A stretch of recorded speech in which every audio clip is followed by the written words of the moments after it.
Alors j'essaie de faire ça bien, maintenant je prends des notes pour arrêter d'improviser totalement sur scène et d'essayer de faire pro. Donc ce spectacle s'intitule « C'est décidé, je deviens moins con ». Félicitations à vous d'être prêts à vivre cette grande aventure. Donc ça veut dire que devant moi, j'ai un parterre de cons en fait, c'est ça? C'est ça. Ça se passe bien, ça se vit bien. Sans gilet pare-balles. Sans gilet, oui, tout à fait. Mais plus tôt tu commences, mieux c'est. Pourquoi c'est décidé, je deviens moins con? Pourquoi est-ce qu'on est con en fait? Pourquoi est-ce qu'on est... Même moi, hein, peut-être même moi la première d'ailleurs. Pourquoi est-ce qu'on est comme ça? Je voulais commencer avec une citation d'Einstein qui m'inspire beaucoup. Il a dit « Il existe deux choses infinies, l'univers et la bêtise humaine. Mais pour l'univers, j'en ai pas la certitude absolue. » Voilà. Quand j'ai vu cette citation, je me suis dit ouais, Einstein, il a peut-être raison. Peut-être que la bêtise humaine est infinie. Peut-être que c'est tellement insondable qu'on peut faire des voyages spatio-temporels dans notre connerie. C'est possible. Peut-être que notre connerie n'a absolument aucune limite. Je vous avoue que j'en ai vu des choses dans ma vie et ouais, pour l'instant, j'ai pas vraiment vu de limite à la connerie humaine. Alors du coup, je me suis dit, bon, je vais faire des études en neurosciences. Je vais apprendre à autopsier les cerveaux, à autopsier les cœurs. Et peut-être que, en connectant deux bons neurones, on devrait réussir à faire en sorte que les gens soient moins cons. J'ai trouvé quelques méthodes, je vais vous les partager aujourd'hui. Alors ce mot, con, je me suis demandé d'où ça venait. J'ai cherché, j'adore l'étymologie, je trouve ça assez génial. Dans une ancienne vie, j'étais historienne, j'ai fait du latin, j'ai appris un peu de grec, j'ai fait des hiéroglyphes, et je me suis dit, tiens, mais le mot con, d'où ça vient? Est-ce qu'en latin, on insultait des gens de cons? Oui et non. Et comme il y a des enfants dans l'assistance, je ne peux absolument pas donner l'étymologie du mot con. Pour les adultes de cette assemblée, vous allez remplacer le O par un U, doubler la lettre, imaginer une partie féminine et comprendre d'où ça vient. On restera là-dessus. Pour parler de quelque chose de creux, profond, sans fin. Voilà d'où vient le mot con. Nous voilà bien. Donc je me suis dit, ça va pas être une définition à pouvoir donner en public, on va essayer de voir autre chose. Donc définition de con, stupide. D'accord. Ok, stupide. D'où ça vient, stupide? Là aussi, moi, stupide, ça m'avance pas à grand-chose. Alors j'ai cherché en hiéroglyphe, j'ai pas trouvé.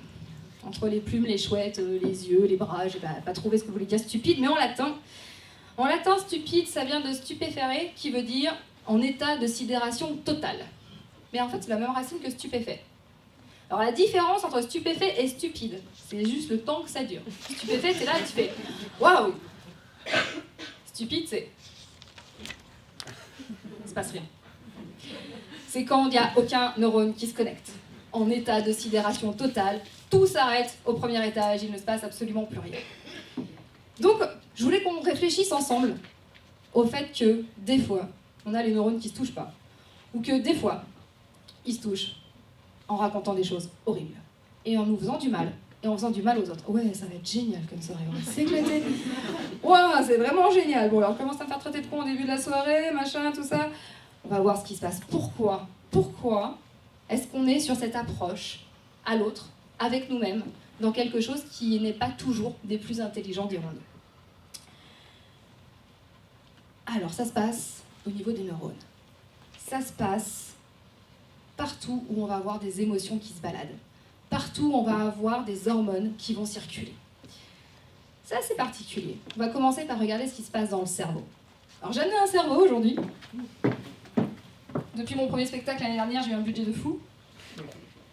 Voilà, un cerveau. Un petit cerveau. Comment vous dire? Non, c'est pas un cerveau masculin, qui l'a dit? Non, non, absolument pas. Bien d'accord. Cette chose, moche, est un cerveau. Plein de neurones que vous ne voyez pas, dans une gelée qu'on appelle les cellules gliales, qui permettent de faire passer l'information. Ce truc-là, vous l'avez tous entre vos deux oreilles. Tous. Même si vous avez un doute sur votre conjoint ou votre compagne, je vous assure, tous. Si vous avez un doute sur votre enfant, ne lui dites pas. Donc, petit cerveau. Et ce cerveau, j'aime bien donner des chiffres parce que ça ne me parle absolument pas. Ce cerveau, si vous avez envie de vous la péter dans les dîners, eh ben sachez que chaque neurone fait moins de 0,1 mm de diamètre. On s'en fout de l'info, on est d'accord. Combien pèse un cerveau, à votre avis? Non, ça dépend pas. Non, ça dépend pas. Bon, entre une souris, un chat et un être humain, je veux bien, mais allez, en moyenne, le poids d'un cerveau. Combien? Oh la vache. 10 kilos, non. Et là, 1 kilo. t'as dit combien? 1 kilo? Quel kilo? Moins. 1 kilo. Un peu plus. 1 kilo 2. On continue les enchères, encore un peu. 1,5 Un petit peu moins, t'y es presque. 1,4 1,4 kg. On est entre, à juger au premier rang, ici. Entre 1,3 kg et 1,4 kg, si vous avez du mal à vous en souvenir, sachez que c'est exactement le poids d'une bouteille de vin. Ça aide à retenir. Voilà, si à un moment vous avez un doute sur le fait d'avoir un cerveau, vous prenez une bouteille de vin, vous voyez, voilà, ah tiens, j'ai ça entre les deux oreilles, ça me donne quand même matière à essayer de trouver quelque chose. 1,3 kg, 1,4 kg, le poids de notre cerveau. Ça fait quand même pas mal de possibilités de connecter des neurones. Le cerveau, c'est de l'énergie. C'est un signal qui passe. Et il faut savoir qu'en fait, au repos, donc à l'état inerte, là, genre je pense pas, vous savez, dans la version stupéfarée, ça fait à peu près 10 à 40 watts d'énergie. On pourrait alimenter plein de villes avec des gens, même quand ils sont cons, c'est assez extraordinaire. Ça consomme 20% de notre oxygène. Ça commence à faire beaucoup. 20% de la consommation de l'oxygène qu'on prend, c'est juste pour le cerveau. Alors imaginez, quand vous êtes en zone polluée, imaginez ce que vous amenez au cerveau. Chaque neurone a entre 1000 et 10 000 connexions. Donc je vous laisse imaginer un neurone. La dame du premier rang est un neurone. Et nous allons prendre l'autre dame du fond là-bas, qui est un autre neurone. Et on peut avoir 10 000 connexions entre les deux. Et 10 000 connexions avec tous les autres. Ça fait des chemins de folie. En quoi c'est important les chemins entre les neurones? Pourquoi ils se connectent les neurones les uns aux autres? Ils s'ennuient, ils veulent des amis, il se passe quoi? Pourquoi? Oui, un neurone a besoin d'avoir des amis, mais sinon, pourquoi? Faire circuler l'information, exactement. Dans notre cerveau, les neurones servent à traiter une info, la faire circuler, la comprendre, plus ou moins, comme on peut, la stocker ou la dégager. Pour retenir une information, on crée un lien. Et pour que cette information reste, on densifie le lien. Donc ça veut dire qu'on fait tout le temps le même chemin entre les petits neurones. Il y a des trucs qui passent comme ça, voire 10 000 fois à chaque fois par rapport à des neurones. Donc plus on a de connexions, plus on a de possibilités de faire des liens. Ce qui veut dire qu'étymologiquement, plus on a de connexions, plus on peut être intelligent. Mais ça n'empêche pas la connerie. Parce que si ce nombre de connexions est orienté sur des pensées à la con, et bien forcément, on est 10 000 fois plus con. C'est mathématique. Alors, le chiffre qui va vous faire briller dans les dîners. Attention, sortez vos smartphones pour prendre des notes. Qu'est-ce qui, dans notre cerveau, peut faire 160 000 km? D'accord, là on est en version stupéfarée pour tout le monde. Dans notre tête, on a 160 000 km de quoi? De connexion. Non, de exactement. 160 000, bravo, c'est la première fois qu'on me le sort, félicitations, vous pouvez l'applaudir véritablement. 160 000 connexions, non, 160 000 km de vaisseaux sanguins. Ce qui veut dire, juste comme ça, si on prend un cerveau, on le déplie, on ouvre les trucs, on prend tous les petits vaisseaux sanguins, on arrive à la moitié du chemin jusqu'à la Lune. Donc 2 têtes nous permettent d'aller jusqu'à la Lune et de revenir. C'est parfait. Là, il y a trop de zéros pour moi. 70 milliards de cellules gliales, l'espèce de gelée, mode bonbon Haribo qui relie en fait tous les neurones. 70 milliards de cellules. Il faut savoir qu'avant, on méprisait totalement ces petites cellules entre les neurones. Mais oui, non, ça sert à rien, c'est juste de la gelée pour que ça tienne. En fait, non. Ça permet de faire passer l'information. Et on se rend compte qu'en fonction de la qualité de cette gelée Haribo, on se retrouve avec des informations qui passent plus ou moins bien. Donc, faisons attention, c'est nos fameuses cellules grises, pour ceux qui connaissent l'Agatha Christie, Hercule Poirot, tout ça, les petites matières grises, tout ça, c'est ce qui permet de mieux faire circuler l'information. À la naissance, nous avons 100 000 milliards de neurones. On en perd plein. Mais avec le peu qu'on a, on arrive encore à s'en sortir. Et puis, on n'a pas des neurones que dans le cerveau. On en a aussi dans le cœur. Un peu moins, 40 000. C'est déjà ça, 40 000 neurones dans le cœur. Et on en a aussi où? Dans le bide, dans les tripes, dans les intestins. Et on le sait bien, parce que quand ça nous prend en tripes, quand ça commence vraiment à nous ronger de l'intérieur, on sent bien que c'est plus le cerveau qui est en train de réfléchir, mais que c'est directement ici. Ici, on en a, j'oublie toujours le chiffre, je l'ai oublié de l'écrire, 100 millions. 100 millions de neurones au niveau des intestins. Ça en fait des neurones dans notre corps quand même. Ça en fait un paquet de neurones. Ça fait un paquet d'informations qui circulent. Ça fait un paquet de conneries potentielles qui peut circuler. On perçoit à la seconde 11 milliards d'informations. 11 milliards. On en traite 40 à 50. On en est conscient? Pas d'une. Pas une. Pas une ou deux, maximum. Et on est bombardé d'infos comme ça en permanence. Donc on prend, on traite, on évacue, on voit ce qu'on en fait. Et c'est toute la somme de ces infos qui nous permet de faire des choix. Alors, je vais vous proposer une expérience. Vous allez voir, c'est pas douloureux. Vous avez des bras. Au bout de ces bras, vous avez des mains. Je vais vous inviter à prendre votre main gauche, à tendre devant comme ça, à prendre votre main droite, à faire pareil, à mettre les deux poings comme ça devant, à regarder vers vous, dites bonjour à votre cerveau. C'est à peu près votre cerveau. C'est hyper décevant, hein. On a l'impression qu'il est beaucoup plus gros en fait. Là, moi, la première fois que je l'ai fait, je suis non, on déconne pas, j'ai un cerveau beaucoup plus gros que ça, je suis quand même vachement intelligente comme nana. Non, je n'accepte pas. Et oui, c'est à peu près, essayez de voir, hein. Ça rentre, hein. Ouais, ça rentre, ça passe entre les deux oreilles. C'est à peu près la taille de votre cerveau. Donc, soit le coup de la bouteille de vin, si vous voulez vous en souvenir à certains moments de la journée, soit vous remettez vos petits poings comme ça devant vous et vous verrez, ah ouais, c'est mon cerveau. C'est pas grand-chose. C'est vraiment pas grand-chose. Et c'est là-dedans que tout se passe. Alors, qu'est-ce qui va faire qu'on peut être toujours potentiellement le con de quelqu'un? De toute façon, on l'est tous, on le sait bien. Toujours. Pourquoi? Qu'est-ce qui se passe là-dessus? Eh bien, parce qu'on a peur. Tout ce qui va motiver, en fait, notre connerie, c'est la peur. Mais on est une bande de trouillards sans nom. On a peur de tout. Tout.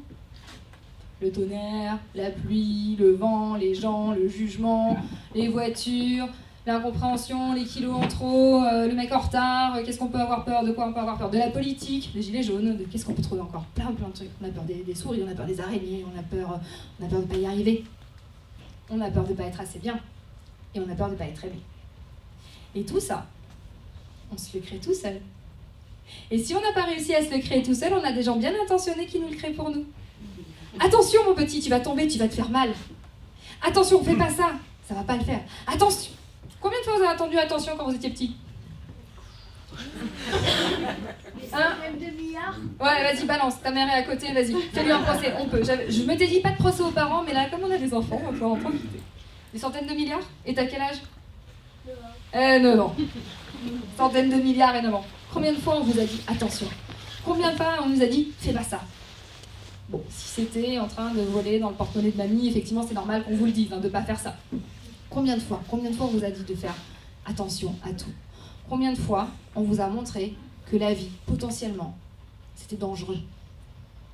Une jungle, on peut faire confiance à personne. Réa, je t'écoute. J'ai vu un petit doigt se lever, qu'est-ce que tu veux dire? Que ça? Pas plus? Écoute, t'es une bonne maman, je trouve. Ouais, c'est pas mal. Audrey, tu pourras aller en formation avec Lydie. Non mais je l'ai payé avant de venir. Donc oui, on nous apprend que le monde, c'est dur. On nous apprend que la vie, c'est pas facile. On nous apprend que les gens, faut peut-être pas trop leur faire confiance parce qu'il y en a qui sont mal intentionnés. On nous apprend que si on tombe, on a mal. Bah oui, ça on le voit bien. On nous apprend quoi? On nous apprend que grandir, c'est pas facile. On nous apprend qu'il y a un danger à tous les coins de rue. Pourquoi on fait ça? Pourquoi nos parents, dans toute leur bienveillance, nous ont appris que la vie, c'était horrible, c'était affreux, et qu'ils ont quand même voulu nous envoyer à l'école, ce qui était pour nous l'endroit le plus horrible au monde, mais ils ne m'ont pas dit. Bah passons, ça c'était une pensée personnelle, j'ai rien dit. Pourquoi on fait ça? Protéger. Protéger de quoi? Oui, maman, t'essaies de te racheter là. Évidemment.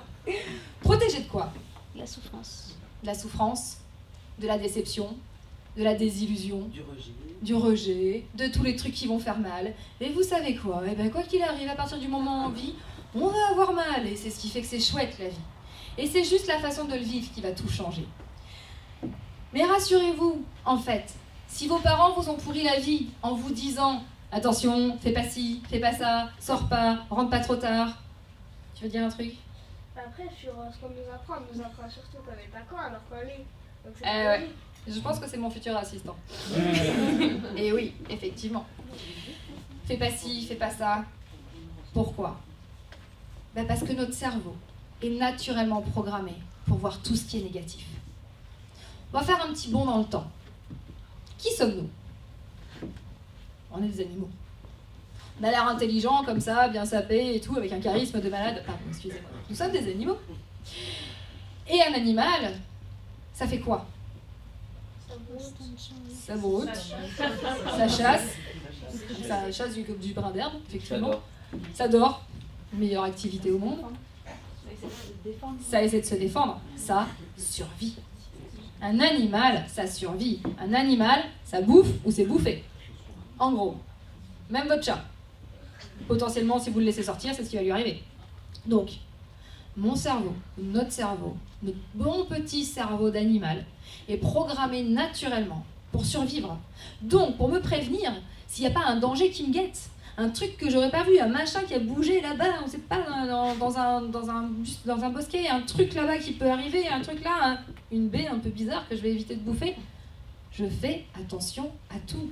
Tous mes sens sont en alerte pour me permettre de rester en vie. Et ça, depuis le début de la première molécule sur Terre, depuis le début de la première cellule vivante, on l'a gardé. C'est inscrit au plus profond de notre ADN. Nous sommes des animaux qui ont besoin de survivre.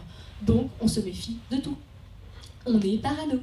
C'est normal. C'est le stade juste avant la stupéfaction totalement débile. Parce qu'il faut survivre.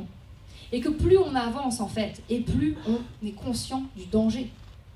Alors un jour on teste, on voit, tiens lui il a bouffé cette baie, il est mort, on va éviter de la bouffer, là qu'est-ce qu'on fait? Ah non c'est dangereux, si je ramène pas à bouffer, Bobonne va me taper dans la grotte, on fait attention, comment je fais? J'apprends mais toujours en ayant peur. Et mon cerveau a gardé ça en lui. C'est mon instinct de survie. Et puis, mon cerveau fonctionne aussi d'une autre façon, un peu binaire, on va dire. Donc d'abord il a peur, on ne sait jamais, potentiellement on pourrait me bouffer. D'ailleurs, là, sur cette estrade. Alors, on a mis une estrade juste parce que je suis petite, sinon vous m'auriez jamais vue. Voilà, vous me voyez. Mais je m'expose. Là, je suis complètement vulnérable, en stress, devant vous, en me disant « Oh mon Dieu, tout s'est perdu devant moi, comment est-ce que je vais pouvoir m'en sortir ?» Donc, vous n'existez pas, et je regarde au-dessus de vous et je parle à mon ami imaginaire, là-bas au fond de la salle. Mon cerveau va fonctionner d'une façon binaire. Quand je fais quelque chose, c'est soit j'ai une récompense, soit j'ai une punition. Et quand je fais quelque chose, c'est récompense, punition, récompense, punition, récompense, punition. Et quand j'ai une punition, comment je le vis? Mal. Pas content du tout, mais vraiment, vraiment pas content du tout.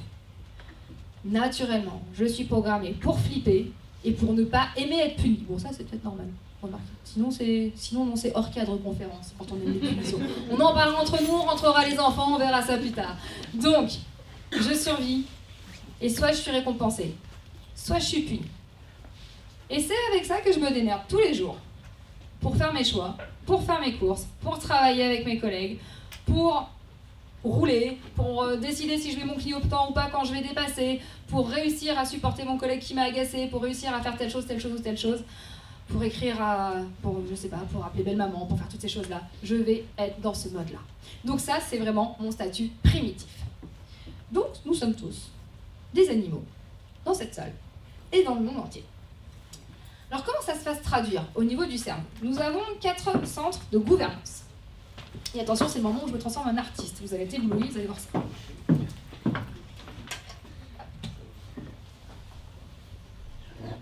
Grosso modo, ceci est un... Parce que vous êtes doués.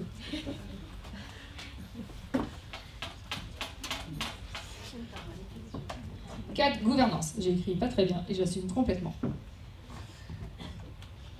Donc, mon premier centre instinctif, qui fait que je vaux pas mieux que le dernier des petits rats ou du plus vil prédateur, c'est la partie qu'on appelle le cerveau reptilien. gestion du micro et du marqueur en même temps. C'est ton métier. Ici, grosso modo, c'est le cerveau reptilien.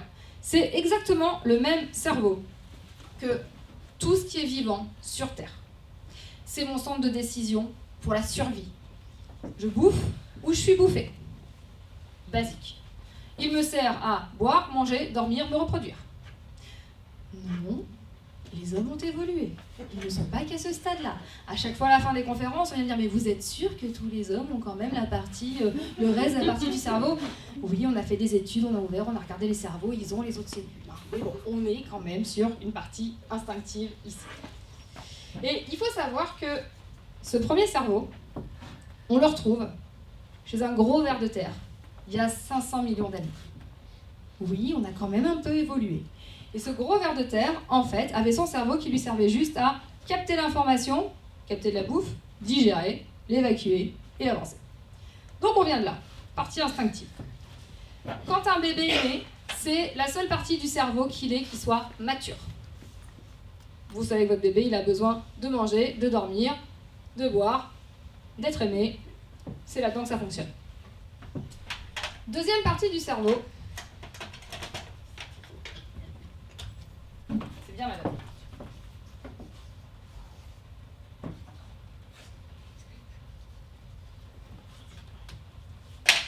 C'est le même cerveau que tous les mammifères. Si vous avez un chat, un chien, il me semble que pour la première fois, j'ai un chien dans l'assistance, on va pouvoir le disséquer et voir ce qu'il en est. Ça va, petit toutou là-bas? Toi, petit toutou, tu vas être notre cobaye. Lui, entre ses deux oreilles. Alors c'est un peu plus petit que ce qu'on a fait avec les poings. On essaiera avec les petites pattes pour voir si ça fonctionne, pour voir si c'est la même taille. Cette deuxième partie du cerveau, c'est la partie limbique paralimbique. C'est le cerveau de la peur.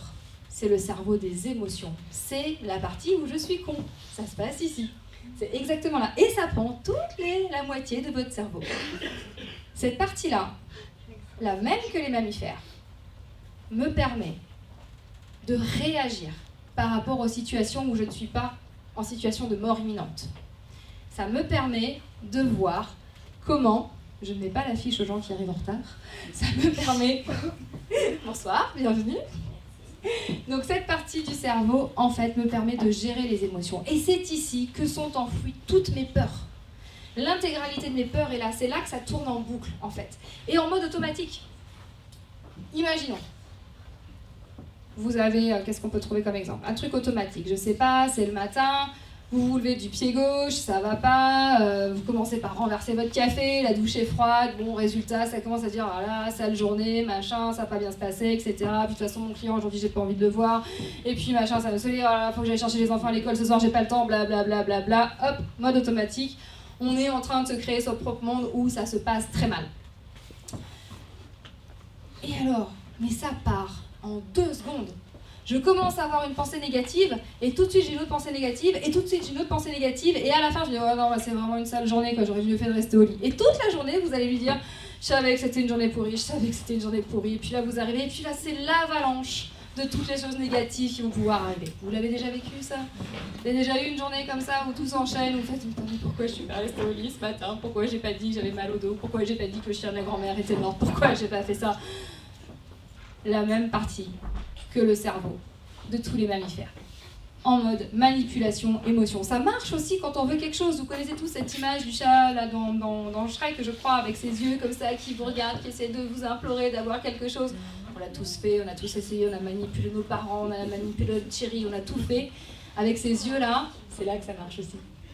Là, c'est la partie pour manipuler les gens. C'est aussi une autre conférence pour raconter.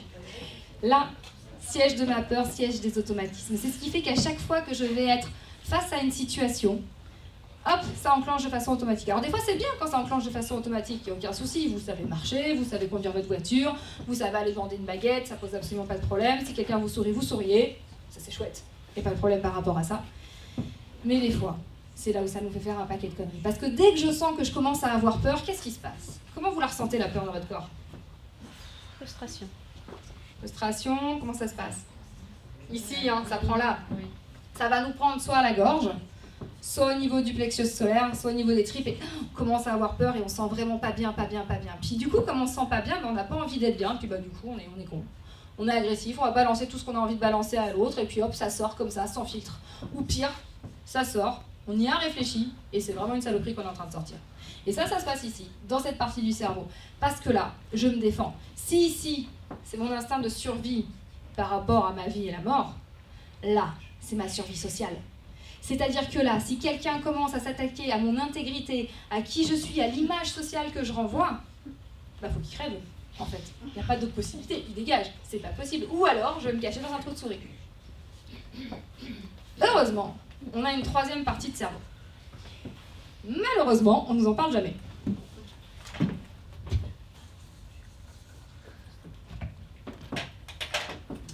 C'est la partie bleue. On a tous une partie bleue en nous. C'est joli, c'est poétique, c'est magnifique. C'est juste ici. Ça s'appelle le cortex préfrontal. Ici, juste là. Notre option sérénité. La partie où si, quand on était petit, on nous l'avait dit, bon sang, mais qu'est-ce qu'on serait moins con. Mais qu'est-ce qu'on aurait gagné du temps. On est livré avec l'option sérénité. Alors bon, attention, ça n'arrive à maturité qu'à 18-19 ans. Patience, tu seras moins con plus tard.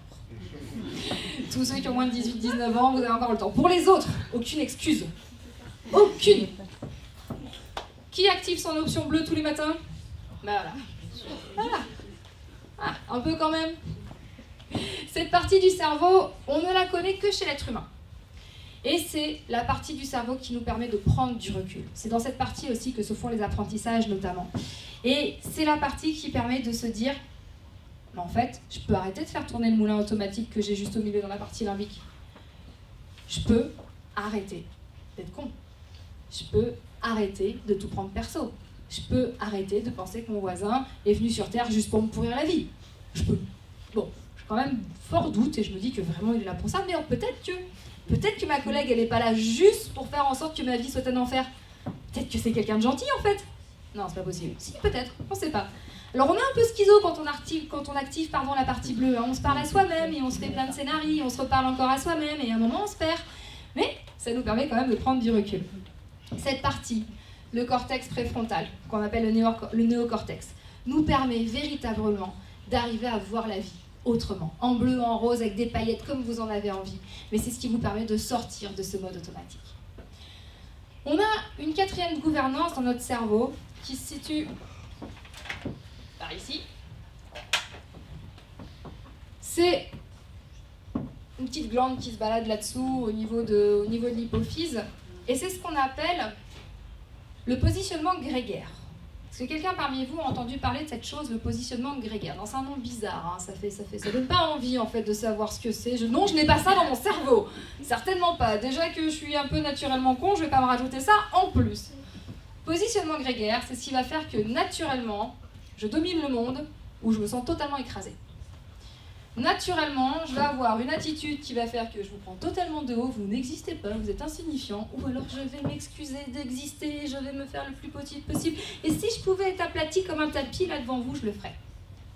Ce qui est chouette, c'est qu'on peut passer de l'un à l'autre, en fonction des gens et des situations. Je me fatigue, c'est horrible. Hop, hop, hop, hop. Crevant, mais on le fait. Premier exemple, vous marchez sur un trottoir. Quelqu'un arrive devant vous. Qu'est-ce que vous faites? On se pousse?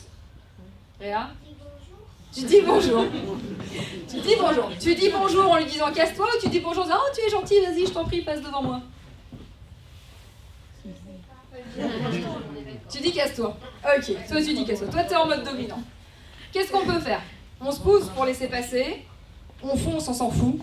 D'abord c'est moi qui suis là. C'est un petit peu comme les concours de voiture là quand on est en train de foncer. Non, j'ai jamais fait ça.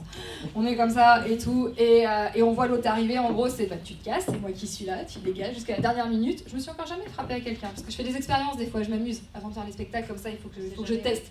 On sait jamais. Je me suis encore jamais pris quelqu'un. Ce qui est le plus dur, c'est la poussette de jumeaux. Ça, c'est dur. Ça, bon, avec une poussette, on peut encore réussir à faire un truc, mais la poussette de jumeaux, vous n'avez pas le choix. Vous la prenez en frontal, il faut absolument se pousser. Et quand vous voyez la poussette de jumeaux qui est en train de vous éviter, vous dites non, madame, là, quand même, avec tes enfants, il faut que tu aies un petit peu plus d'affirmation sur toi. Donc, ce positionnement grégaire, c'est ce qui va faire que naturellement, je suis bien avec les gens ou pas. Je suis en mode, ce qu'on appelle le mode assertif, c'est-à-dire que j'ai confiance en moi, j'ai pas peur, je vous vois, j'ai pas peur. Je vous vois, j'ai pas peur. Enfin, vous êtes beaucoup quand même. Je commence à avoir un peu... Il y a des gens bizarres au premier... Me regarde pas comme ça. C'est pas possible. Il y a des gens un peu bizarres. Tout au fond, ça va, j'y vois rien. Non, c'est pas vrai. Donc ouais, soit j'ai pas trop peur, soit je suis mort de trouille. Soit j'y arrive pas, soit il y a plein de gens comme ça, et comment je fais? Il y a beaucoup trop de personnes. Il faut que j'arrive à voir. Parce que si je suis pas en train de m'affirmer là, bah, peut-être que vous allez pas me voir. Donc je vais pas être moi, donc je vais pas être bien, et je repars dans mon mode automatique, et je refais tout le petit bordel qu'on a dans la tête. C'est aussi ce qui va déterminer si je suis bien seule ou en groupe. Dominant, dominé, bien avec les gens. Ne vous approchez pas de moi, je vis dans ma grotte. Vous voyez un petit peu les deux. Et ça, c'est un positionnement qu'on a naturellement en fait à la naissance, qu'on module plus ou moins, et ça bouge pas. Donc si vous faites partie des gens soumis, vivant dans une grotte, et si votre boulot c'est d'être manager d'une équipe de 200 personnes, ça doit être horrible votre vie. Je ne peux même pas imaginer. C'est juste impossible.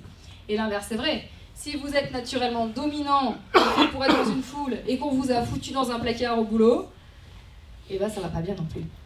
Et ce qui est très important par rapport à tout ça, hein, cette bouteille de vin qu'on a entre les deux oreilles, c'est de se dire qu'est-ce qui me correspond naturellement, qu'est-ce qui me fait du bien. Est-ce que c'est d'être face aux gens? Est-ce que c'est d'avoir une posture où je suis un petit peu comme ça sur scène en robe rouge, pardon, où je suis comme ça un petit peu devant les gens? Ou est-ce que c'est je vais pas faire de bruit, je vais voir ce qui se passe, je vais analyser, je vais prendre du temps? Et est-ce que c'est je suis hyper bien avec les gens, plus il y a de monde, j'ai un public et tout, c'est bien, je me sens super bien? Ou alors non, je voudrais juste être tranquille en fait, s'il vous plaît, ne me regardez pas, vous me faites peur, c'est pas possible. Analysez-vous, c'est très très important parce que de là va pouvoir venir votre équilibre. Donc j'ai dans le cerveau 4 gouvernances. Ça veut dire que quand je suis face à une situation, il y a ces 4 trucs-là qui vont commencer à essayer de me donner une réponse. On n'a pas encore commencé à trouver une solution. Mais il n'y a pas que ça. Il n'y a pas que ça. Ok, j'ai mon cerveau qui s'affole là pour essayer de me trouver quelque chose, mais je vous ai dit qu'on avait aussi des neurones dans le cœur et dans les intestins. Donc au même moment que c'est le bordel un peu absolu au niveau de mon cerveau, c'est le bordel absolu au niveau de mon cœur et c'est le bordel absolu au niveau de mes tripes. Je vous laisse imaginer. On le vit en général sans trop s'en rendre compte. Mais qu'est-ce qui se passe? Là-dedans, c'est le feu.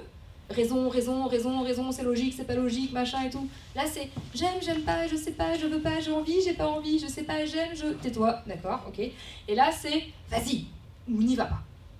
3 centres de décision, le côté mental, la raison, le côté cœur, les émotions qui nous portent, et les choix les plus beaux qu'on fait dans la vie, c'est avec le cœur.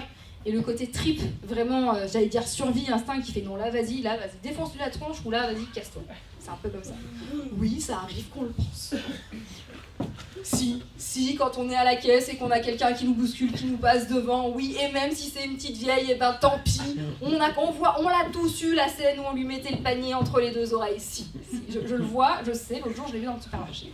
Si, on a tous voulu engueuler le gars qui vient nous faire une queue de poisson quand on est en voiture. Bien évidemment, tout le temps, on le pense à l'intérieur de nous. Il y en a qui le disent en vrai. J'étais à Paris la semaine dernière, ça faisait longtemps que j'ai pas pris le RERB. S'il y a des Parisiens dans la salle, la malédiction du RERB est vraie, hein, je vous le rappelle. Et là, ça faisait 2 secondes que j'étais dans le RER, j'entends des gens s'engueuler, mais comme rarement j'ai entendu autant d'insultes à 7h30 le matin. Ça réveille, hein, c'est pas mal, c'est vocabulaire très très coloré pour le matin, et personne ne bouge. Et c'est parti dans les tours, un truc de fou, et les gens se sont insultés, ont hurlé, ça a duré 4 stations, jusqu'à ce qu'une des personnes s'en aille, et c'était normal. Je pense que c'est inquiétant. Donc, qu'est-ce qui se passe dans ces moments-là? Eh bien, nous avons nos centres de décision là à l'intérieur, le cœur et les intestins. Et là où ça devient compliqué, c'est quand on n'est pas en accord. Quand on n'arrive pas à trouver qui va gouverner. À un moment, on a besoin que ce soit le cerveau qui prenne le dessus, à un moment, on a besoin que ce soit le cœur qui prenne le dessus, et à un moment, on a besoin d'écouter nos tripes. Mais ce qu'on sait en général, c'est que c'est un joli bordel. C'est que s'il faut écouter tous les 3, on se perd. Ça se fait par étapes. Et puis on a un autre truc qui rentre en ligne de compte au niveau du cerveau, ce qu'on appelle les neurones miroirs. Est-ce que vous avez entendu parler des neurones miroirs? Madame du premier rang, tu nous dis ce qu'il y a neurone miroir? Le mimétisme, faire la même chose. C'est ça, mimétisme. Le neurone miroir m'invite à faire pareil que celui d'en face, même si j'en ai pas envie. Vous savez, c'est le moment où, par exemple, la personne devant vous, elle est en train de se toucher les cheveux, vous savez pas pourquoi, vous n'avez absolument pas envie de vous toucher les cheveux, mais à ce moment-là, vous le faites. Voilà. Puis vous recommencez, pour être sûr. Puis si la personne ajuste sa veste, faites pareil. Puis si elle croise les bras, faites pareil. Qu'est-ce qu'on est manipulable? Pourquoi mes neurones là, ils sont en train de me dire tiens, vas-y, fais comme l'autre là en face? Pourquoi? Intégration.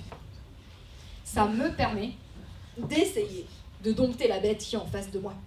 Je me mets en posture, d'apprivoiser celui que j'ai juste en face de moi.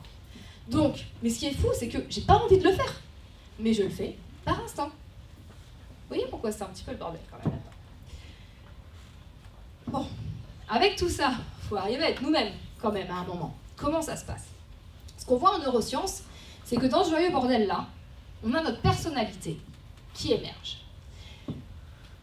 Vous avez tous été bébés à un moment? Ouais, à un moment, vous avez tous été bébés. Vous avez tous une maman? Ouais, vous la connaissez ou pas, vous avez tous une maman. Alors, pour ce qui va suivre, il est bien clair que personne ne fera un procès à ses parents. On est bien d'accord, j'ai oublié de vous faire signer un engagement écrit à l'entrée du spectacle, il va falloir qu'on le fasse. Pour les enfants dans la salle, vous n'en prenez pas à votre maman. Qui on est dépend de la façon dont on a changé vos couches. Pour tous ceux qui sont parents dans la salle, commencez à stresser par rapport à vos gamins.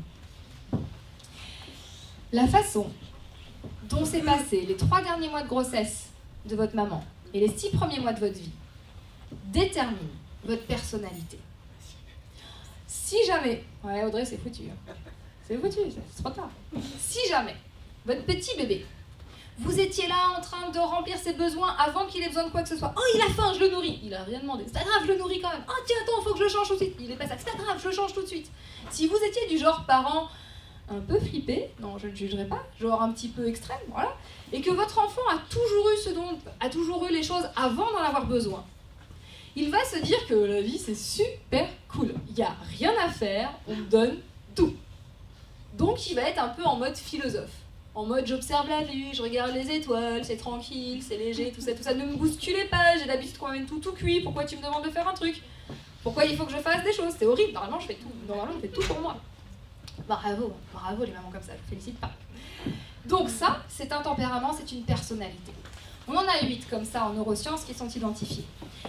Si par contre vous étiez un petit bébé qui, on a changé vos couches au moment où il fallait, et puis il fallait quand même que vous exprimiez un petit peu, hein, que vous fassiez un petit peu de spectacle dans votre berceau, genre je suis là, vas-y, viens t'occuper de moi et tout. J'étais comme ça. Et ben là, vous vous dites que la vie, il faut faire un petit spectacle. Faut être là, faut manifester sa présence, coucou, je suis là, c'est chouette, tu vois, je peux être ici, nickel et tout. Ok. Si par hasard, on vous a un petit peu laissé mariner dans votre couche, il a fallu attendre un peu, vous aviez un petit peu faim, on n'est pas venu vous nourrir tout de suite, parce que pas le temps, parce que les frères et sœurs, parce que vos pauvres parents, ils ont fait comme ils ont pu. Voilà, vous commencez à vous dire que la vie, c'est peut-être pas si facile en fait. Il va peut-être falloir se battre un petit peu, il va peut-être falloir prendre sur soi pour certaines situations. Et du coup, les situations, il faut prendre sur soi, ça va vous parler. Peut-être même que vous allez vous rendre compte que ça sert à rien de pleurer, en fait. Il suffit juste d'attendre, bien se concentrer sur soi. Et là, on développe ce qu'on appelle un esprit de compétiteur, le compétiteur vis-à-vis de soi. Donc c'est cool, la vie, ce sera une compète. Aucun problème, c'est ce qui m'alimente, c'est chouette. Ce processus d'empreinte dure 3 derniers mois de la grossesse, 6 premiers mois de la vie, détermine la façon dont fonctionne votre personnalité. Et la façon dont fonctionne votre personnalité, c'est votre trésor intérieur. C'est là-dedans que vous allez pouvoir aller puiser toute votre énergie. Donc, si jamais vous avez été un petit bébé philosophe, que la vie c'est waouh, trop chouette, des licornes, des bisounours, des pâquerettes, et que vous êtes dans une vie où on vous bouscule tout le temps, où on attend de vous d'être organisé, où on veut que vous soyez dans l'anticipation des choses, et où on vous met sous stress, ça peut pas le faire. Si vous êtes en mode compétiteur, et qu'on vous met dans une situation non mais vas-y, prends ton temps, fais comme tu veux, non mais voilà, il n'y a pas d'urgence, non mais attends là j'ai rien à gagner, si je fais le truc, il y a quoi pour motiver? Non mais t'inquiète pas, on n'est pas dans une compétition. Ah ouais non mais juste moi ça me parle pas en fait. Et donc on est pris. Et résultat, on alimente notre côté négatif de notre cerveau qui est en train de nous dire qu'on n'est pas en train de vivre la vie qui nous correspond. Heureusement, on a notre petite partie bleue qui nous permet d'avancer. Alors dans tout ce qui me rend compte dans la vie, je regarde l'heure quand même, vous regardez trop longtemps, mon Dieu que ça passe vite. Dans tout ce qui me rend compte dans la vie, il y a aussi ce qu'on a vécu. Est-ce que vous avez entendu parler des 5 blessures de l'âme? Les gays, cette soirée, c'est vraiment le bonheur. Donc, nous sommes tous fissurés à l'intérieur. Voilà, nous sommes des animaux primitifs, incapables de prendre des décisions en mode automatique. On sait pas trop ce que notre mère nous a fait, mais on comprend que si on est dans la merde, c'est un petit peu à cause d'elle. Et en prime, on nous a trucidés, on nous a fendu le cœur. Génial. Les 5 blessures de l'âme, C'est les 5 choses dont on a le plus peur, on va dire. Ce sont nos 5 peurs les plus profondes qui se manifestent chez nous. Vous allez voir, l'évocation de leur nom devrait vous faire réagir. Peur du rejet? Peur de l'abandon? Qui a peur de l'abandon ici? Peur de la trahison? Peur de l'humiliation? Et peur de l'injustice? Injustice. Rejet, abandon, humiliation. C'est pas fun, hein? Franchement, c'est pas chouette du tout. On vit tous avec ça. Et ça vient alimenter notre partie automatique. Ça vient alimenter tout notre petit processus qui fait que, comme j'ai peur, je suis con. C'est pas grave. On vit tous avec ça et il n'y a absolument aucun problème. Vous pouvez jeter votre fouet. Hein, si vous êtes adepte de l'autoflagellation, vous pouvez arrêter à partir de maintenant. Ce n'est pas de votre faute. Vous faites du mieux que vous pouvez. Parce qu'on est né comme ça. Et si on ne nous explique pas les choses, on ne peut pas savoir. Donc ce qui est important, c'est de pouvoir identifier toutes ces choses-là. Ce qui est assez, ce qui est assez drôle, en fait, c'est que donc, on a quand même des bagages. Hein. Vous comprenez là, en écoutant que, en fait, si je suis con, c'est pas tant de ma faute que ça. Hein. Regardez comment c'est fait à l'intérieur du cerveau, regardez ce qu'on m'a fait quand j'étais petit. Encore une fois, on m'a pas nourri tout de suite et j'ai dû attendre pour qu'on change mes couches. C'était vraiment difficile. Donc, qu'est-ce qui se passe? Eh bien, j'alimente la partie automatique. Et je fais 2 choses exceptionnelles dans ma vie qui font que ma vie est un enfer. Je prends tout perso et je fais des suppositions. Je me fais des films de malade. Ça vous parle un petit peu? Prendre les choses perso. Vous savez, vous arrivez quelque part, vous allez faire vos courses, je sais pas, vous allez acheter une baguette de pain et puis là, la boulangère, elle vous sourit pas. Forcément, c'est de votre faute. Oh celle-là, elle est pas sympa, machin et tout. Pourtant, moi, je suis arrivée, je souris, c'est n'importe quoi. Franchement, ici, ça m'étonne pas. Et puis là, on commence à dire qu'il y a 6 mois, quand on est passé, déjà, elle souriait pas. Puis là, on lui invente une vie, puis on lui invente plein de trucs pas possibles. On finit sur des expressions pas très chouettes. Et on alimente. Et puis là, pas de peau, après, vous arrivez à votre autre rendez-vous, vous allez chez le médecin, par exemple, et puis là, quelqu'un vous passe devant. Mais ça va, j'étais là avant et tout. Non, mais c'est pas grave, on le prend perso. Et on se dit, mais pourquoi moi? Qui n'a jamais dit pourquoi moi? On est d'accord. Pourquoi moi? Pourquoi ça m'arrive à moi? Pourquoi c'est toujours sur moi que ça tombe? Pourquoi on me fait ça? Pourquoi vous me faites ça? On est un petit peu tous émergés dans ces moments-là, vous savez. Hein, c'est moi, fils, pourquoi tu me fais ça? Moi, etc. Oui, non, c'est pas à toi que je le fais, c'est ma vie que je vis. Ça, c'est une autre histoire, c'est compliqué. Donc, effectivement, on est là-dessus. On prend tout perso. Et les suppositions. Que celui qui n'a jamais fait de supposition, lève la main. Ouais. Alors, vous savez, le moment où on s'invente des films, le moment où on invente des vies aux autres, le moment où on a envoyé un SMS et qu'on n'a pas de réponse. Pas de réponse. Toujours pas de réponse. On envoie un 2e SMS, pas de réponse. On fait le coup du « Oups, je suis désolée, je viens de t'envoyer un 3e SMS par erreur. Ça va en fait ?» Toujours pas de réponse. Toujours pas. Toujours pas de réponse. Ça fait jamais que 10 minutes que vous regardez le téléphone, vous avez l'impression qu'il y a 4 jours qui sont passés par rapport à ça. Alors qu'est-ce qui se passe dans votre tête? Qu'est-ce qu'on imagine? Tout. Surtout si c'est votre chéri, ou surtout si c'est quelqu'un qui vous plaît, ou n'importe quoi, ou même vos enfants. Vous imaginez le pire. Vous venez alimenter dans cette partie vos pires peurs. Rejet, abandon, humiliation, injustice, tout ça sont tout un festival qui alimente votre imagination. Qu'est-ce que nous y trouvons? Nous y trouvons le « de toute façon, il n'a pas envie de me répondre. De toute façon, il est avec un tel. De toute façon, il est avec machin. De toute façon, c'est normal. Parce que ce matin, il est parti et il faisait pas la tête comme il fallait d'habitude et tout. Puis de toute façon, je suis pas assez bien. Et puis de toute façon, je savais bien qu'il y a Jérôme qui quitterait. Puis de toute façon, je savais bien que c'était pas possible. Et puis, peut-être qu'il a eu un accident. Bon, peut-être qu'il a plus de batterie. Ah non, parce que quand même, là, ça dit que ça a été lu. Oui, merci la technologie. Il a lu, il a pas répondu. Pourquoi il a lu, il a pas répondu?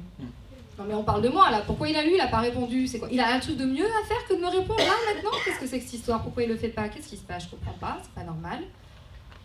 Il a peut-être eu un malaise. Attends, je vais appeler les hôpitaux pour voir. Je suis pas sûre. Attends, il est pas censé être rentré du boulot là à ce temps-là? Il a eu un accident. Il a été enlevé par les extraterrestres. Je vois pas d'autre explication. Et ce qui est formidable, c'est quand votre choupinou revient, vous vous êtes fait tout ce film pendant des heures et des heures. Et quand vous le voyez, vous lui mettez tout dans la tronche. L'intégralité des 4 saisons que vous vous êtes fait sur le fait qu'il n'a pas répondu. Le pauvre, lui, n'avait peut-être plus de batterie, pas le temps, etc., pas de supposition, on a dit. Et vous êtes dans l'état émotionnel de tout ce que vous vous êtes infligé en prenant perso, en supposant, en activant votre partie automatique à fond. Mais à fond. C'est là où on voit que Spielberg ou Luc Besson, mais ils sont ridicules dans tout ce qu'ils peuvent inventer. On réussit à inventer des trucs de folie. Et là où ça devient compliqué, c'est qu'on en fait notre réalité. Que tout le temps, on a stressé parce qu'ils ne répondaient pas aux messages. On a pris pour vrai tout ce qui se passait et que notre cerveau a eu du mal à faire le tri dans tout ça. Je voudrais vous proposer une immersion dans un monde assez particulier. J'ai des accessoires, c'est à lui. Sans, c'était pas ça, je fais pas le fouet. Ceci est un. Ceci est un. Merci Dieu. Je vous présente Petit Zèbre et Ramzon. Ne me demandez pas pourquoi il s'appelle Ramzon. Je fais des émissions YouTube et dans mes émissions YouTube, il y a ces petits animaux. Je fais partie des gens qu'on appelle les hypersensibles et je me suis dit que vous dire comment ça se passait dans un cerveau d'hypersensible, ça vous ferait vachement relativiser par rapport à vos vies normales. Les zèbres sont les personnes qui ont un haut potentiel intellectuel et un haut potentiel émotionnel, autant vous dire que c'est un vrai bordel dans leur tête. Et j'ai choisi le hérisson comme emblème des personnes hypersensibles parce qu'un hérisson, ça a l'air tout choupi comme ça, mais en fait, ça met plein de piquants entre son cœur tout doux et le monde extérieur.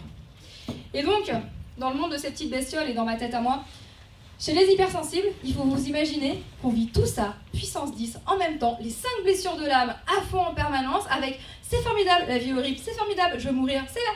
C'est horrible. On est des champions de l'autodévalorisation, de l'autoflagellation. On imagine que personne nous aime. Si là, dans cette assemblée, vous me faites tous un sourire, faites-vous tous un sourire. Vous forcez pas, hein. Sourire, c'est pas très naturel, on sent que vous êtes un peu forcé quand même là, hein. Sourire, et puis arrête de me sourire. Et bah parce que t'arrêtes de me sourire, je vais avoir l'impression que je suis la personne la plus nulle au monde, et tous les autres sourires que je vais avoir autour, ils vont plus du tout avoir de valeur. Dans un cerveau hypersensible, et dans un cœur hypersensible, ça se passe comme ça. On est sur la même gouvernance, mais c'est encore un peu plus compliqué, c'est encore un peu plus le bordel. On était encore un peu plus con en fait, je sais pas trop. Mais on est dans une souffrance horrible et dans une joie exceptionnelle. On est dans un monde de bisounours et de licornes et après on se scratch et on revient chez les bisounours et en licorne et on repart sous terre et on revient. Fatigant, très très fatigant. Mais je trouvais ça sympa de vous expliquer comment ça se passait dans la tête des autres parce que du coup vous vous rendez compte que vous êtes peut-être un petit peu normal et que la vie va être peut-être plus simple pour vous. Et qu'on va pouvoir basculer dans notre partie bleue. Voyons voir la suite des réjouissances. J'en étais où? Ça c'est fait, je vous l'ai dit, tout ça.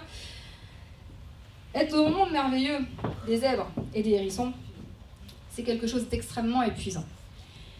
Nous sommes totalement focalisés sur le regard de l'autre et sur le jugement. C'est bien, c'est mal. Je suis quelqu'un de bien, je suis quelqu'un de mauvais. Je fais des choses bien, je fais des choses mal.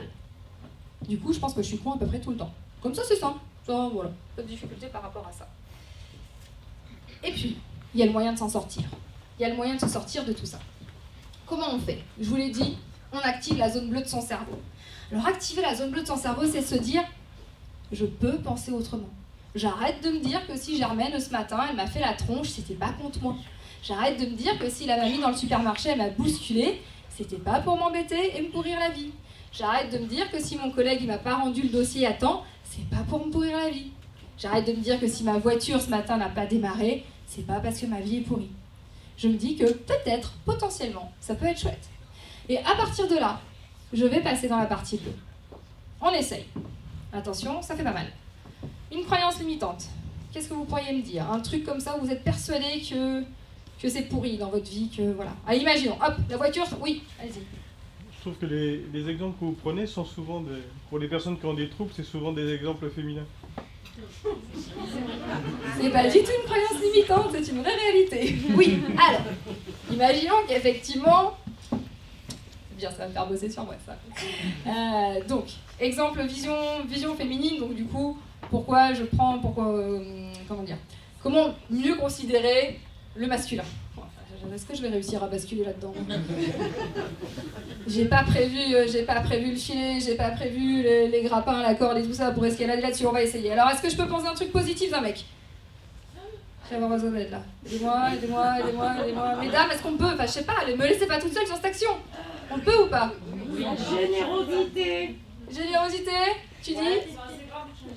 Ah ouais, c'est bien ça, ils sont assez grands pour changer les ampoules. Elle est pire que moi. Oui? Il va être capable de réparer la bagnole qui tombe en panne. Réparer la bagnole tombe en panne le matin. Je crois qu'on est encore plus dans le cliché que ce que moi je disais. Donc oui, effectivement, penser quelque chose de positif sur un truc négatif. Donc se dire qu'effectivement, il n'y a pas de différence entre le cerveau des hommes et des femmes et que les différences du cerveau de l'homme peuvent être bénéfiques pour nous. Donc qu'est-ce qui se passe à ce moment-là quand dans mon cerveau, j'essaie de faire passer... Il y a un peu de résistance, ça essaie d'arriver quand même, mais j'essaie de passer pouf devant là sur la partie bleue. Ah ouais, peut-être que ça peut marcher en fait. Peut-être que je peux trouver des trucs chouettes à dire. Peut-être que je vais changer mes blagues et les faire du côté féminin. Pourquoi pas? Qu'est-ce qui s'est passé? Je me suis dit que je pouvais voir la vie différemment. Je me suis dit que je pouvais voir le verre à moitié plein plutôt que de voir le verre à moitié vide. Et je me suis dit que mon ancienne réalité, ma croyance limitante, c'était moi qui l'a créée. Si je suis en train de me dire que les hommes sont tous des crétins, je peux peut-être me dire aussi que, bah non, ils ne sont pas tous des crétins. Si je suis en train de me dire que, je sais pas, toutes les araignées font peur, bah c'est peut-être pas le cas. Les araignées font peut-être pas toutes peur. Et si je suis en train de me dire que ma voiture n'a pas démarré ce matin et que même si mon chéri est capable de la réparer, eh ben je peux peut-être me dire que c'est pas grave. Très bon exemple, merci beaucoup. Donc, je peux décider de changer ma vision des choses. Alors c'est facile sur une araignée, quoique, ça dépend. C'est facile sur une voiture. C'est beaucoup plus difficile quand on vient toucher à vos valeurs. Beaucoup plus difficile quand on vient s'attaquer à quelque chose qui est au fond de vos tripes, là, et que vous dites non, là-dessus, je lâcherai pas. Mais je peux activer ma partie bleue. Je peux activer ma partie bleue quand je suis en retard le matin. Je peux activer ma partie bleue quand je suis en train d'essayer d'aider quelqu'un et que cette personne n'a pas besoin de mon aide ou ne le veut pas. Je peux activer cette partie bleue quand je suis au travail et que ça se passe pas bien et que les équipes veulent pas avancer. Je peux activer cette partie bleue quand je suis en train d'entendre un truc qui me plaît pas. Je peux passer de ce côté-là et me dire, en fait, c'est moi qui crée cette réalité. Alors, au début, c'est pas facile. Puis au fur et à mesure, ça fonctionne de mieux en mieux. Et le truc magique, c'est que plus on active la partie bleue, plus on change l'automatisme que j'ai de ce côté-là.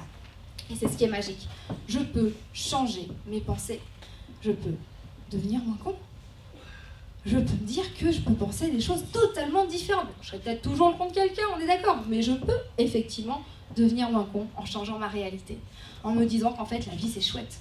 En me disant que tout ce que je peux faire là, maintenant, peut me permettre d'être bien. Au lieu de voir tout ce qui ne va pas, je peux focaliser sur tout ce qui va bien. Difficulté, je vous l'ai dit au tout début, je vais te donner la parole tout à l'heure, je vous l'ai dit au tout début, mon cerveau est programmé pour me montrer tout ce qui peut me mettre en danger. Donc ça veut dire qu'il faut que j'aille à l'encontre de ma nature pour être heureux. Donc là, maintenant, vous venez d'apprendre que oui, être heureux, c'est pas naturel. Être heureux, ça demande du travail. Je t'écoute. Après, même si on est moins gros, on sera toujours con. Ouais, un peu moins peut-être. Juste un petit peu moins, tu vois. Ça passera mieux. Donc, je change ma façon de voir les choses. Je me dis que là, ce qui me fait du mal peut peut-être être quelque chose de positif. Je me dis que je vais pas tout prendre personnel. Je vais arrêter de faire des suppositions. Et je vais toujours faire du mieux que je peux. Ça aide bien. Et puis il y a des petites astuces en nourriture, en méditation, tout ça, pour arriver à être à un équilibre. Puis alors, ce qui est drôle, quand on commence à être moins con, c'est qu'on a l'impression que les autres, ils le sont vraiment plus. Mais alors, qu'est-ce qu'ils sont plus cons, les autres? C'est catastrophique. Toi, tu commences à avancer sur ton chemin en développement personnel.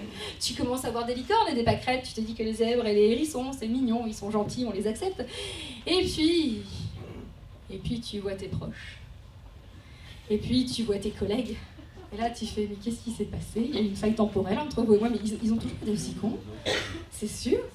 Je sais pas, vous êtes allés manger chez Belle Maman le week-end dernier, et là, elle vous fait un truc improbable, elle vous parle de son plat de lasagne ou je ne sais quoi, et vous êtes là en train de vous dire qu'il y a quand même des sujets bien plus importants dans le monde qu'un plat de lasagne, et que, en fait, pardon, c'est son exemple, et que, en fait, on pourrait parler de choses quand même qui permettent d'avancer dans la vie, quoi. Je sais pas, on a des soucis politiques pour l'instant, le développement personnel c'est super important, on pourrait parler de l'estime de soi, de la confiance en soi, de comment réussir l'éducation des enfants, d'être sur des trucs positifs, et là, qu'est-ce que j'en ai à carrer de ton plat de lasagne, savoir si t'as mis 3 grammes de beurre de plus ou de moins que la dernière fois, qu'est-ce que je m'en fous que tu joues tout le temps à la belote avec les mêmes personnes qui te disent toujours les mêmes blagues et les mêmes conneries, jour après jour, en plus tu les aimes pas, mais tu les invites tous les samedis, parce que là, vraiment, tu te dis que ta vie c'est ça. Si on a tous vécu. Si. Et vous êtes là en train d'avoir fait tout votre petit processus de je suis un peu moins con, et là, ça fait mal. Là, vous vous dites, mais pourquoi non, je n'ai pas été engendrée par ces gens-là. Qu'est-ce qui se passe? Non, c'est pas moi. Non, pourquoi? Oui, ça c'est le deuxième effet qui se coule. D'abord, on voit des licornes, des pâquerettes un petit peu partout, c'est chouette. Et puis après, on se prend une claque monumentale parce que comme on a commencé à voir notre vie différemment, les autres, eux, ils n'ont pas bougé. Ou ils ont bougé à leur rythme.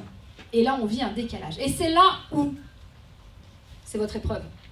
C'est le moment où tout bascule. Soit vous dites, ouais, bon non, en fait, ça sert à rien. Hein. Essayez d'avancer, essayez d'être moins con, ça sert à rien. Autant rester avec la masse de cons, comme ça, on se comprend entre cons, c'est bon, on parle la même langue, ça va à peu près. Soit c'est, j'y crois, j'y vais.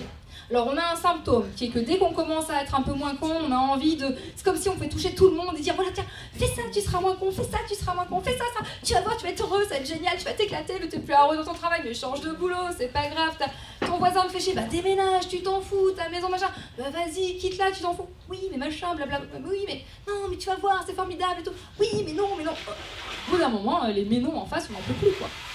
Mais on a quand même envie, on y croit, on se dit que tiens, on va y arriver, ils vont changer. Puis on se ramasse une fois, 2 fois, 3 fois, 4 fois, 12 000 fois.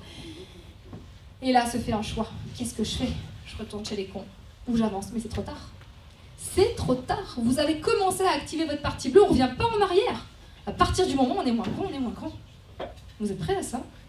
Vous croyez que c'est possible? Ouais? Vous pouvez vraiment vous dire qu'à partir du moment où vous allez changer votre réalité, vous allez pouvoir influencer les gens qui sont autour de vous. Parce qu'en fait, dans la vie, on a 4 super pouvoirs. 4 choses qui vous permettent de changer le monde. Première chose, vos pensées.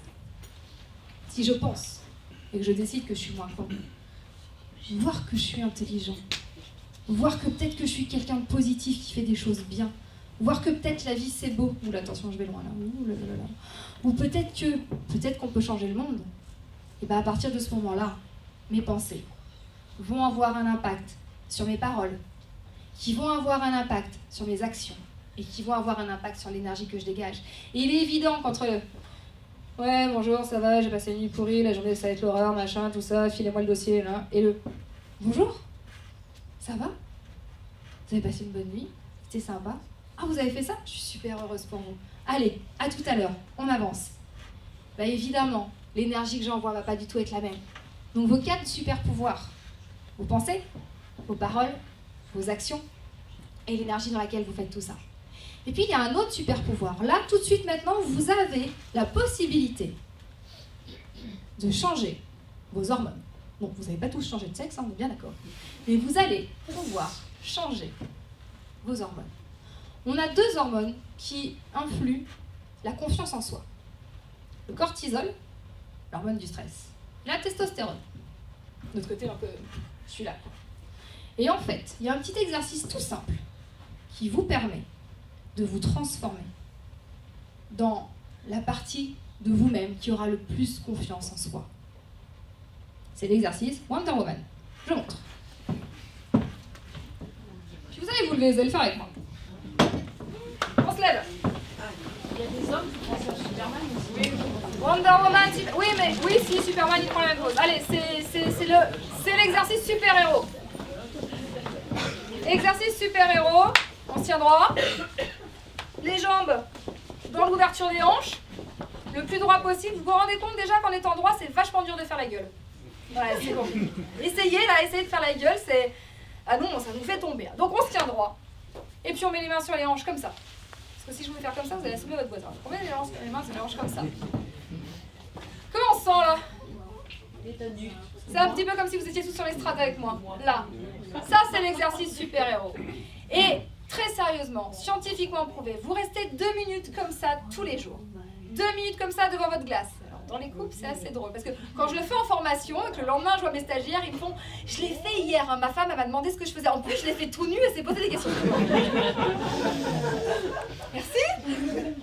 Mais allez, faites-le tout nu. Pas maintenant, hein, mais faites-le tout nu chez vous si vous voulez. Vous êtes comme ça, 2 minutes devant votre glace. Et là, qu'est-ce qui se passe? Qu'est-ce qui se passe? Vous êtes en train d'envoyer un message à votre corps de « Je suis là, je suis digne. Je maîtrise, je gère la situation, je suis en train de faire baisser mon taux de cortisol. » Là, comme ça baisse tout seul. Et je suis en train de faire monter mon taux de testostérone.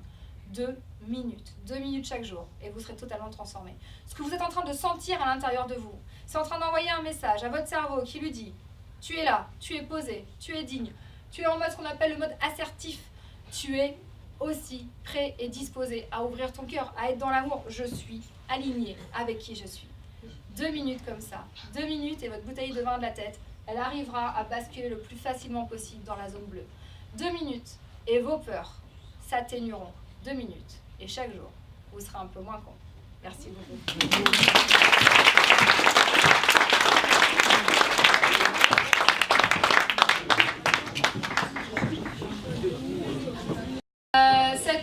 Cette avant-première du spectacle, j'espère avoir vos retours après, me dire si ça vous plaît ou pas. J'essaierai de mettre des blagues moins sexistes, promis. Ou je sais pas, on verra. Cette avant-première est aussi dédiée à une association que j'ai créée. L'association qui s'appelle Sciom. S-C-I-O-M, imprononçable mais très important. Vous m'avez entendu vous dire que je fais partie des gens hypersensibles. Je suis personnellement dyslexique, dyscalculique et avec un haut QI. La vie n'a pas été facile. Et j'ai passé mon temps à être dans ce qu'on appelle une stratégie de contournement. C'est-à-dire que j'ai réussi à mettre les lettres dans l'ordre, les chiffres dans l'ordre. Par contre, j'étais incapable de comprendre les codes sociaux. Et c'était très très difficile pour moi d'arriver à protéger mon petit cœur qui, c'était un petit peu comme s'il était comme ça, là, genre cœur posé sur un plateau, c'était vas-y, trucide-moi le cœur, vas-y, plante-moi un couteau dedans, vas-y, fais-moi mal. Voilà, ça c'était ma vie avant. Et j'étais tout le temps en train de souffrir. À partir du moment où je m'en sortais à l'école, on me foutait la paix, donc c'était cool, mais j'allais pas bien pour autant. Et depuis plus de 20 ans, j'accompagne des personnes qui sont comme moi et qui n'arrivent pas forcément à avoir de bonnes notes et qui se retrouvent dans une spirale d'échecs assez effroyable. Donc j'ai voulu créer en fait un mini-moi en version ordinateur qui permette de réconcilier avec la confiance en soi et les apprentissages toutes les personnes qu'on appelle les personnes neuroatypiques, donc qui ont des troubles dyslexiques, dyscalculiques, dyspraxiques, dysorthographiques, c'est dur à dire. Toutes les personnes qui font partie du spectre de l'autisme, donc ceux qui ont un syndrome d'Asperger ou tout ce qu'on appelle les TSA, les troubles de symptômes autistiques, toutes les personnes avec des difficultés d'attention, hein, je ne sais pas si vous avez entendu parler des TDAH, TDAH, etc. Et tous ceux qui ont aussi ce qu'on appelle le syndrome d'Asperger, donc ce sont des personnes qui sont extrêmement ritualisées, avec ou sans haut potentiel, et qui ne comprennent pas les codes sociaux. Et puis bien sûr, tous ceux qui sont dits surdoués, au potentiel, précoces, etc. Pourquoi ? Parce que là, l'humain a ses limites, et on a du mal à être forcément en interaction les uns avec les autres. Donc l'association Sciom, que j'ai fondée il y a 1 an et demi, je suis accompagnée avec une dizaine de personnes sur le projet. On a 3 grands axes de recherche. Le premier, on est en train de créer une grande enquête francophone sur les vrais besoins des familles, des personnes concernées et des professionnels qui accompagnent ces gens-là. On veut savoir en vrai de quoi on a besoin. Est-ce que c'est d'une RQTH pour tout le monde, donc une reconnaissance handicap ? Est-ce que c'est d'avoir absolument un ordinateur quand on est à l'école ? Ou est-ce que ce ne serait pas plutôt un aménagement du planning pour les parents avec leur patron ou au sein de leur entreprise pour voir comment mieux gérer ce type d'enfant ? Est-ce que ce ne serait pas un accompagnement quand on veut rentrer dans la vie professionnelle pour trouver sa place et comprendre comment gérer nos émotions ? Donc on fait l'enquête là-dessus.